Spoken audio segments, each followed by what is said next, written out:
Hello guys, welcome to our channel. आज हम class 12th के फिजिक्स का चैप्टर नंबर 13 न्यूक्लियर का एग्जांपल नंबर 13.3 करने जा रहे हैं। लेट रीड द क्वेश्चन के अंदर हमें क्या बोला है? हमें बोला है find the energy equivalent of one atomic mass unit. हमें ना एनर्जी फाइंड करनी है जो कि इक्विवेलेंट होगी 1 AMU यानी कि 1 U के। ठीक है, पहले हमें उसे जूल के अंदर फाइंड करना है एंड देन हमें उसे मेगा इलेक्ट्रॉन वोल्ट के अंदर फाइंड करना है। और यूजिंग दिस हमें एक्सप्रेस करना है mass defect of the oxygen को in the mega electron volt upon में C स्क्वायर पे। तो हम पहला पार्ट सॉल्व करते हैं, यानी कि पहले हम 1 U को, ठीक है, इसको एनर्जी के अंदर कन्वर्ट करते हैं जूल और मेगा इलेक्ट्रॉन वोल्ट के अंदर। तो देखो, हमें सबसे पहले मास कितना दे रखा है? हमें मास दे रखा है 1 ग्राम। ठीक है, सॉरी, मास हमें कितना दे रखा है? 1 U, 1 AMU दे रखा है। ठीक है, 1 U। अब 1 U जो होता है ना, वो 1.66 इंटू 10 की पावर माइनस 27 kg के बराबर होता है। ठीक है, तो यहाँ से जो हमारा मास हो जाएगा वो 1.66 इंटू 10 की पावर माइनस 27 kg जितना हो जाएगा। बिल्कुल हो जाएगा। अब इसको एनर्जी के अंदर एक्सप्रेस करना है तो E is equals to MC square वाला फॉर्मूला लगा देंगे। तो N कितना है? 1.66 इंटू 10 की power minus 27 into C, that is 3 into 10 की पावर 8 का क्या कर देना है हमें? Whole square.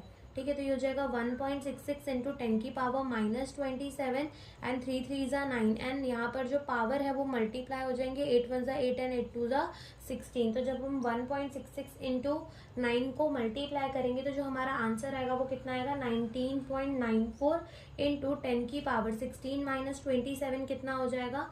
-11 जूल। ठीक है, जिसको हम और क्या लिख सकते हैं? जिसको हम लिख सकते हैं 1.4 इंटू 10 की पावर -10 जूल। ठीक है, तो ये हमारी क्या आ जाएगी? एनर्जी आ जाएगी जूल्स के अंदर। अब इसी एनर्जी को हमें किसके अंदर कन्वर्ट करना है? इसी एनर्जी को हमें कन्वर्ट करना है मेगा इलेक्ट्रॉन वोल्ट के अंदर। तो अगर हम देखें कि 1 मेगा इलेक्ट्रॉन वोल्ट कितना होता है, तो 1 मेगा इलेक्ट्रॉन वोल्ट 1.6 इंटू 10 की पावर माइनस 13 जूल के बराबर होता है। तो इस हिसाब से 1.4 इंटू 10 की पावर माइनस 10 जूल जो है वो कितना मेगा इलेक्ट्रॉन वोल्ट हो जाएगा? तो क्रॉस मल्टीप्लाई कर दो। देखो क्या हो जाएगा कि 1.4 इंटू 10 की पावर माइनस 10, ठीक है, इंटू क्या हो जाएगा? 1 मेगा इलेक्ट्रॉन वोल्ट अपॉन में ये भी जूल है, ये भी जूल, जूल से जूल जो कैंसिल हो जाएगा। 1.6 इंटू 10 की पावर माइनस 13। तो 1.4 को जब डिवाइड करेंगे विद द 1.6, आंसर कितना आ जाएगा? 0. इधर पे 9 ले लेते हैं। ठीक है, तो ये कितना हो जाएगा हमारा? 0.93125 इंटू 10 की पावर कितना हो जाएगा? 3 मेगा इलेक्ट्रॉन वोल्ट। और जैसे हम क्या लिख सकते हैं, जैसे कि देखो 1 2 एंड 3, मैं इसको 3 डेसिमल आगे लेकर जाती हूँ। तो यहाँ से ये हमारा कितना हो जाएगा? ये हमारा तो ये हमारा कितना हो जाएगा? देखो, जब हम राइट जाएंगे तो हमारी पावर जो है वो माइनस में हो जाएगी। तो ये हो जाएगा हमारा 931.25 मेगा इलेक्ट्रॉन वोल्ट। तो ये हमारी एनर्जी को हमने किसके अंदर एक्सप्रेस कर दिया? मेगा इलेक्ट्रॉन वोल्ट के अंदर। अब यहाँ पर ये जान लो कि जो हमारा 1 U होता है वो 931.25 मेगा इलेक्ट्रॉन वोल्ट अपॉन में C स्क्वायर के बराबर होता है। अब क्या है, हमें फाइंड करना है मास डिफेक्ट। किसका मास डिफेक्ट फाइंड करना है? ऑक्सीजन का मास डिफेक्ट फाइंड करना है हमें। ठीक है, ऑक्सीजन का मास डिफेक्ट हमें फाइंड करना है और उसे हमें किसने एक्सप्रेस करना है? मेगा इलेक्ट्रॉन वोल्ट अपॉन में C स्क्वायर के अंदर एक्सप्रेस करना है। तो मास डिफेक्ट क्या होता है? मास डिफेक्ट होता है हमारा mass of the proton plus mass of the neutron minus mass of the nucleus into U के बराबर। तो यहाँ पर ये जो मास ऑफ द प्रोटॉन है plus mass of the neutron है, ठीक है, तो ये हमारा क्या है? ये हमारा कैलकुलेटेड मास है कि हमारे एक्सपेक्टेड मास था ऑक्सीजन के न्यूक्लियस का, जो कि हमें ये NCERT में ऊपर जो समझाया है इसमें दे रखा है। तो देखो हमें लिखा है therefore the expected mass of the nucleus वो कितना है? 16.12744 U। तो लिख देते हैं कितना है यहाँ पर।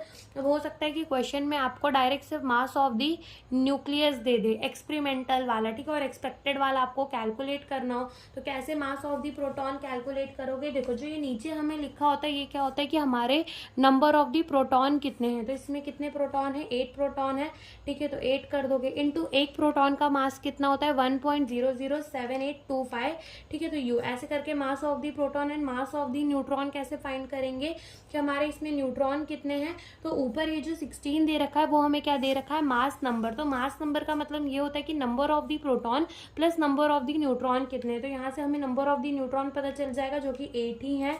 तो ये कितना हो जाएगा 1.00, और एक न्यूट्रॉन का मास कितना होता है 1.00 इंटू 1.008 इंटू 1.008665 यू के बराबर होता है। फिर इन दोनों को प्लस कर दोगे ना तो ये हमारा क्या आ जाएगा, ये हमारा एक्सपेक्टेड मास आ जाएगा जो कि कितना है 16.12744 यू के बराबर, ठीक है। अब हो सकता है कि वो लोग ना सिर्फ हमें क्या दे दे एग्जाम के अंदर हमें ये एक्सपेरिमेंटल वाला मास मिल जाए न्यूक्लियस का, और ये एक्सपेक्टेड वाला हमें कैलकुलेट करना पड़ेगा। फिर हो सकता है कि ये हमें याद रखना पड़ेगा, शायद ऐसा भी होता है कि ये याद रखना होता है, या फिर एग्जाम में हमें वैल्यू दे सकते हैं, ठीक है। फिर अब यहाँ से मास ऑफ द न्यूक्लियस जो है, जो एक्सपेरिमेंटली आया, ये तो हमें एग्जाम के अंदर दे ही देंगे या फिर हमें ये याद ही रखना पड़ेगा। तो ये हमारा कितना है, ये है हमारा 15.99053 यू के बराबर, ठीक है। जब हम इसे माइनस करेंगे तो जो हमारा आंसर है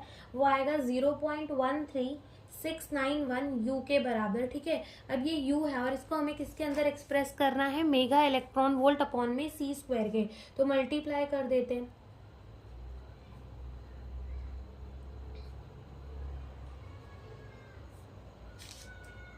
तो जब हम मल्टीप्लाई करेंगे तो जो हमारा आंसर है वो आएगा 127.53 मेगा इलेक्ट्रॉन वोल्ट अपॉन में सी स्क्वायर। तो हमने ये एक्सप्रेस कर दिया हमारे मास डिफेक्ट को mega electron volt into mega electron volt upon में सी स्क्वायर के अंदर। तो यही हमसे इस क्वेश्चन के अंदर पूछा था। Thank you for watching the video.